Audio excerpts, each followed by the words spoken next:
அனைவருக்கும் வணக்கம். நம்ம கொலக்குடியார் ஆசைப்படுறது ரொம்ப சந்தோஷம். அவரோட முயற்சி இது கிட்டத்தட்ட ஒரு 6 மாத காலமாக லோகநாதன் இவங்கெல்லாம் சேர்ந்து இந்த முயற்சி எடுக்கிறது. இப்போ ஊராக போய் நிறைய முயற்சி எடுக்கிறாங்க. இது ராஜசேகர் எம்எல்ஏவாக இருக்கிற காலத்திலே அதுக்கு ஒரு முயற்சி எடுத்தது.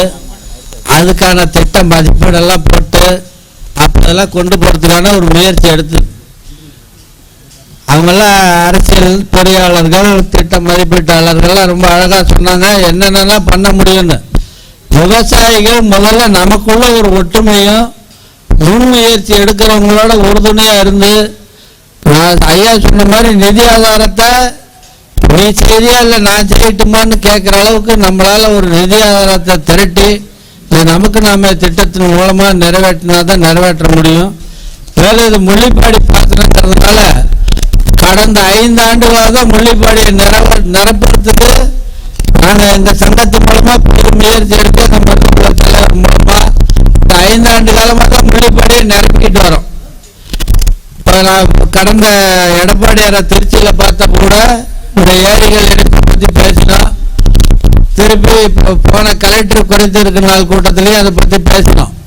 அப்போ பேசும்போது என்ன ஒரு கருத்து சொல்கிறாங்கன்னா, முள்ளிப்பாடி ஏரி அதற்கான தேவைக்கான பாசனத்துக்கான அளவு தான் ஆழம் இருக்குங்கிறாங்க. இப்போ லோகநாதன் கூட சொன்னாலும் அதை ஆழத்தை டெப்த் பண்ணி அங்கேருந்து லிஃப்ட் இரிகேஷன் கொண்டு போகலான்னு. இந்த முள்ளிப்பாடி தான் சாதகமான சூழ்நிலை. காவேரியிலேருந்து லிஃப்ட் இரிகேஷன் கொண்டு போய் ரொப்புறதுங்கிறது கடினமாக இருக்கும். அது எடப்பாடியார் கொண்டு வந்த திட்டத்தின் மூலமாக வரும்போது 5000 வழியாக இந்த ஏரியெல்லாம் ரொப்பி மீதி தண்ணி 5000 கொண்டு போய் அங்கெல்லாம் ரொப்பலாங்கிற ஒரு திட்டமெல்லாம் இருக்குது. ஃபியூச்சரில் இந்த திட்டங்கள் கிருஷ்ணாவை இணைக்கும் போது வரலாங்கிற மாதிரி அதுக்கு ஒரு திட்டமிழப்பு மதிப்பீடு போட்டிருக்காங்க. மாயனூரில் இணைக்கிற மாதிரி, இன்னொன்று கல்யாணாவில் இணைக்கிற மாதிரிலாம் போட்டிருக்காங்க. ஐயெல்லாம் சொன்ன மாதிரி தகுந்த ஆட்சியாளர்கள் நமக்கு தேவை.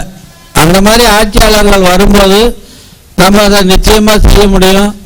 இப்பவும் முள்ளிப்பாடியில் வழியாக கொண்டு போனோம்னா அந்த ஏரியை ஆழப்படுத்தி அதுக்கான சாத்தியக்கூறுகளெல்லாம் தெளிவுபடுத்தி அரசுக்கும் முதல்ல ஐயா சொல்லும் போதே சொன்னாங்க மதுரைக்காரர், விவசாயிகள் நீங்கள் இருக்கிற அங்கே இருக்கிற நிலத்துக்காரங்களும் அரசு ஒத்து வரணும். அது மாதிரி நிலத்துக்காரங்களும் ஒத்து வரத்துக்கு அதுக்கான சாத்தியக்கூறுகள்லாம் ஏற்படுத்திட்டா இந்த திட்டம் நிச்சயமாக நிறைவேறும். காமராஜர் காலத்தில் கட்டின முள்ளிப்பாடியினுடைய பயன்பாடு இப்போ 5 ஆண்டுகளாக தான் கடந்துட்டு வருது. 5 ஆண்டுகளாக இருப்பி இந்த பக்கம் பார்த்தீங்கன்னா கொலக்கடிப்பட்டியெல்லாம் போனீங்கன்னா கீழே தஞ்சைன்னு சொல்கிறாங்க. அவ்வளோ ஒரு நல்ல விவசாயம் நடக்குது. நமக்கு தலைமலையிலேருந்து தண்ணி கொலக்கடி ஏரி ரொம்ப வீடு தான் இருந்தது. எப்போ இந்த இதில் ஒரு ஏரியை பிடிச்சி அண்ணாவி காலத்தில் ஒரு ஏரி அங்கே கட்டினோம். அதுக்கப்புறம் அதில் மழையும் வரல, அந்த மாதிரி ஏரிக்கே தண்ணி வரல.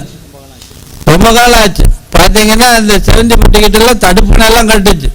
அந்த ஏரியில் தண்ணி கொலக்கடியில் ரொம்ப செவந்திப்பட்டி ரொம்ப கொலக்கடி போடுற அளவுக்கெல்லாம் நிறைய எனக்கு தெரிஞ்ச வந்திருக்கு. 76லலாம் அவ்வளோ வெள்ளம் போச்சு. அந்த பக்கம் ரோடே துண்டிச்சு இருந்தது. அந்த மாதிரி திட்டங்கள்லாம் நிறைவேறணும்னா கொலக்கடியாரை போல் யோகநாதனை போல் அவங்களோட ஒத்துழைப்பாக நீங்களும் இருந்து உறுதுணையாக இருந்து செயல்பட்டீங்கன்னா இந்த திட்டத்தை நிறைவேற்றுறதுக்கான முயற்சிகளை அவங்களும் முன்னெடுத்துட்டு போவாங்க. நீங்களும் பயன்பெற முடியும் அப்படின்னு வாழ்த்தி விடைபெறுகிறேன். நன்றி.